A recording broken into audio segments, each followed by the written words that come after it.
Ẹ káalẹ́ ẹ̀yin tèmi, báwo ni iṣẹ́ wa? Èmi ọmọ yín náà ni Arẹwà. Ẹ wo nǹkan tí mo ti polówó fún yín, òun ni mo ní kí n wá kẹ́ lè rí dáadáa, kẹ́ lè rí iṣẹ́ Spanish gold fly ni wọ́n ń pè. Ṣé rí obìnrin tó bá mọ̀ wípé okó kì í dùn mọ́, tó bá mọ̀ wípé òun ò like okó, tó bá mọ̀ pé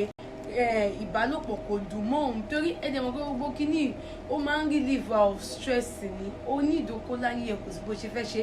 Òun rè Spanish gold fly, òun ni kò gbé tó bá ti rọra mú tó dà sínú drink, ó máa yọ sínú drink ẹni kódà òun mọ̀ pé nǹkan wà mẹ́ kò dẹ̀ gbé mu wo, ó mọ̀ owó kó kiri ni. So gbọ́ orí pé Ìbàdàn mi sọ ọmọ owó kó kiri ni gbogbo